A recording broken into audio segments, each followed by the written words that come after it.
bienvenue sur la Proximité. Salut à toi, cher téléspectateur, Tris. Je suis ravi de t'accueillir ici, dans cet espace où nous vous relatons toutes les histoires qui se produisent autour de nous.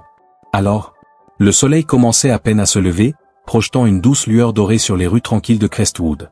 La ville dormait encore, mais une personne était déjà bien réveillée, se préparant à un jour qui allait tout changer. Elle s'appelait Valérie Harper, PDG de Harper Motors, l'une des chaînes de concessionnaires automobiles les plus prospères du pays. Valérie n'était pas une PDG comme les autres.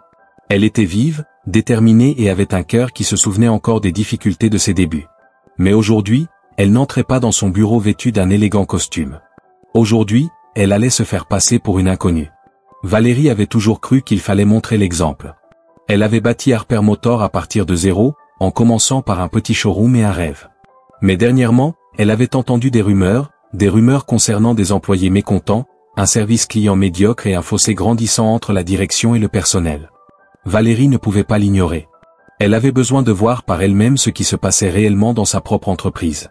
Elle a donc décidé de se faire passer pour une nouvelle vendeuse dans l'un de ses showrooms. Elle s'est teint les cheveux d'une teinte plus foncée, a enfilé une tenue simple et s'est entraînée à parler sur un ton légèrement différent. Elle s'est même choisi un nouveau nom, Lila.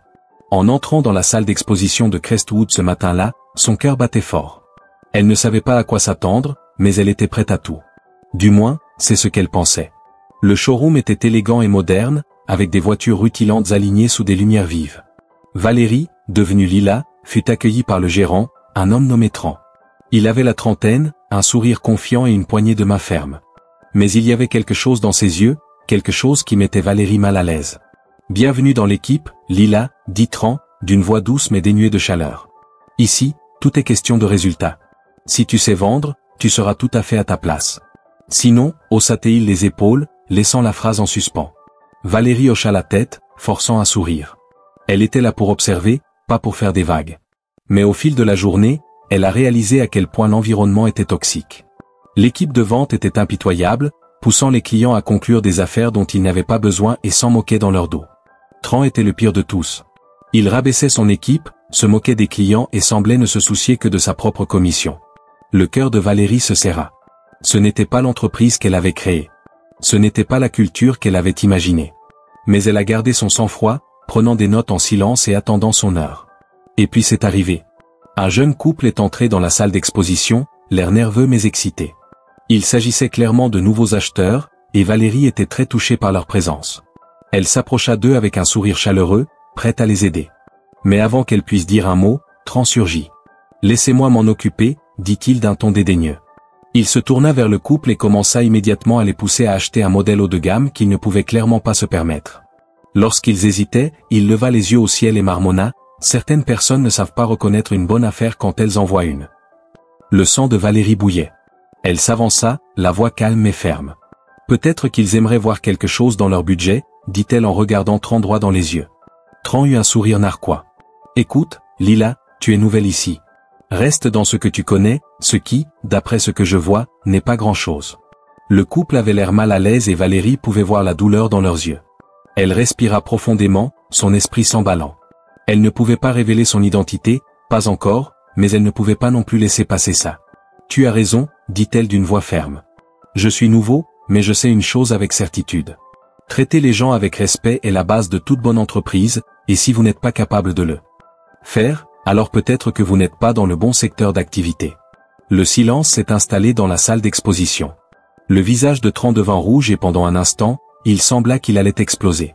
Mais avant qu'il ne puisse dire quoi que ce soit, Valérie se tourna vers le couple. « Laissez-moi vous montrer quelque chose qui pourrait mieux vous convenir, » dit-elle en les éloignant. Au fil de la journée, Valérie continuait d'observer, son cœur devenant plus lourd à chaque heure qui passait. Elle voyait comment Tran intimidait son équipe, comment il manipulait les clients et comment il semblait prendre plaisir à faire en sorte que les autres se sentent petits. Mais elle voyait aussi autre chose, des lueurs d'espoir. Une jeune vendeuse nommée Mia, qui traitait chaque client avec gentillesse, même lorsque Tran ne regardait pas. Un mécanicien nommé Carlos, qui faisait tout son possible pour s'assurer que chaque voiture était parfaite, même si personne ne le remerciait jamais. À la fin de la journée, Valérie en avait assez vu. Elle a convoqué une réunion avec tout le personnel, toujours sous le nom de Lila. Lorsque tout le monde s'est réuni, elle s'est placée devant eux, le cœur battant. « Je tiens à vous remercier tous de m'avoir accueilli aujourd'hui », a-t-elle commencé, la voix légèrement tremblante. Mais il y a quelque chose que tu dois savoir. Je ne m'appelle pas Lila. Je m'appelle Valérie Harper. La salle explosa de halètement. Le visage de Tran pâlit et il fit un pas en arrière, comme s'il avait été frappé. Valérie continua, sa voix devenant plus forte. Je suis venu ici aujourd'hui parce que je voulais voir ce qui se passait réellement dans mon entreprise. Et ce que j'ai vu m'a brisé le cœur. Ce n'est pas l'Harper Motor que j'ai construit. Ce n'est pas la culture à laquelle je crois. Mais j'ai aussi vu autre chose. J'ai vu des gens comme Mia et Carlos, qui se soucient toujours des autres, qui croient toujours qu'il faut faire ce qui est juste. Et ça me donne de l'espoir. Elle se tourna vers Tran, les yeux brillants. Quant à toi, tu es viré. Avec effet immédiat. Tran ouvrit la bouche pour protester, mais aucun mot ne sortit. Il se retourna simplement et s'éloigna, la tête basse.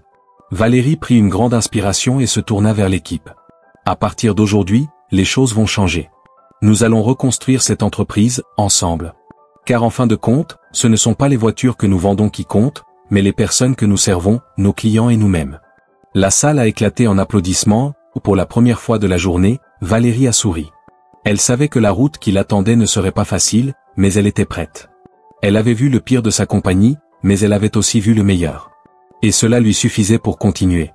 En quittant le showroom ce soir-là, le soleil se couchait, projetant une chaude lueur orange sur la ville. Valérie prit une profonde inspiration, ressentant un sentiment de paix qu'elle n'avait pas ressenti depuis longtemps. Elle avait fait face à la vérité, aussi douloureuse soit-elle. Et elle en est ressortie plus forte. Et c'est là, comprit-elle, le véritable pouvoir du leadership. Morale de l'histoire, le véritable leadership n'est pas une question de pouvoir ou de profit. C'est une question de personne.